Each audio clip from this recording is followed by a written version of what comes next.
All right, so if you've got your sights set on Canada as an international student, I'm sure you've been hearing the buzz. The government's rolling out some massive changes to its student program, and honestly, it's causing a ton of confusion. So, what we're going to do today is break down what this new strategy really means for you. Let's get right into it. So, this is the million-dollar question, right? Is Canada's door actually closing for students? The headlines, yeah, they look pretty scary. But the full story? It's way more nuanced than that. And hey, if you're already in Canada studying, this news might actually be, well, pretty great for you. Stick with me. Okay, first things first. Let's dig into those shocking numbers that have pretty much everyone talking. The government's new immigration plan has revealed a pretty dramatic cut for international students. You know, it wasn't that long ago, just last year really, that the plan was huge. We're talking about welcoming over 300,000 new students in 2026. That was the ambition. And then, bam! The new plan comes out, and that number gets slashed almost in half. We're now looking at just 155,000. That is a massive, massive drop. So yeah, I totally get why people are concerned. Okay, but this is where the story takes a really interesting turn. See, while that front door for new students is definitely getting smaller, the opportunities for folks already inside Canada, they're actually getting bigger. The whole strategy is shifting in a major way. So, what's the new picture look like? Well, if you are a current student, or maybe you just graduated and you're on a work permit, you need to listen up. This is where the bad news for some, well, it becomes seriously good news for you. Just think about it for a second. With way fewer new students coming in, what does that mean? It means less competition when you're out there looking for a job after graduation. There'll be fewer people on those post-graduation work permits, the PGWP that lets you work here. And that means fewer people in that big pool all competing for permanent residency. And let me tell you, this is not an accident.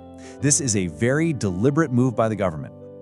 And this shows you exactly where their head is at. They've come right out and said it. Their goal is to turn people who already have Canadian skills and experience into permanent residents. I mean, just look at this. A whopping 64% of all new permanent residents in 2026 are going to come from these economic streams. They're not slamming the door shut, they're just giving priority to the people who are already in the room. And this is exactly why programs like the Canadian Experience Class, the CEC, are about to become so important. It's literally a pathway to PR designed for people just like you, graduates who've gotten skilled work experience right here in Canada, and with less competition, your Canadian experience just became a golden ticket. But wait, it's not just about the federal government. There is another huge door swinging wide open, and it's all happening at the provincial level. This could seriously be your new superhighway to PR. I mean, just get a load of this number. The target for provincial nominee programs, it's set to jump by an incredible 66% in 2026. This is probably one of the biggest pieces of news in this whole immigration plan, for real. So for anyone who's not totally sure, provincial nominee programs, or PNPs, are basically when the provinces get to handpick immigrants they think will fit their local economy.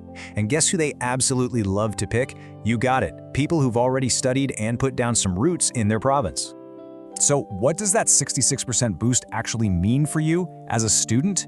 Well, it means the provinces have a ton more spots to fill. And a lot of them have these special streams set up just for international grads from their own colleges and universities. So with all these extra spots, your odds of snagging one of those coveted provincial nominations, they just went way, way up. Okay, now, if you're thinking about doing a master's or a PhD, oh, the news gets even better. The government has basically rolled out the red carpet for you guys with a major exception to all these new rules. It's pretty much a VIP pass for grad school. Starting January 1st, 2026, if you get into a master's or PhD program, you are totally exempt from that new study permit cap. That means you get to jump to the front of the line, skipping that whole bottleneck. And if you're a PhD candidate, it gets even wilder. They've announced they're aiming for processing times as short as 2 weeks. I mean, that's fast. It's a crystal clear signal that they want to attract and keep top-tier academic talent here in Canada. Okay, wow, so we've covered a lot. We've talked about the cuts, the advantages for people already here, that huge provincial boom, and the special treatment for grad students. Let's pull it all together now and see what the big picture really looks like. So when you look at the government's official numbers, you can see that even with these cuts, students are still a huge piece of the puzzle, making up about 40% of all new temporary residents. So yeah, Canada absolutely still wants international students, They're just getting a lot pickier about who gets to stay for the long haul. So if there's one thing you take away from all of this, one sentence that sums up this entire policy shift, it's this. Canada is shifting its focus from just bringing in a high volume of people to making sure there's a high-value transition to PR. It's not just about getting your foot in the door anymore, it's about proving you have the skills and the experience that Canada is looking for long-term. So, for students who are already here, this could honestly be a golden opportunity. And for those of you who are still planning to come, the path is actually clearer now. It's pointing straight towards graduate studies and making those provincial connections.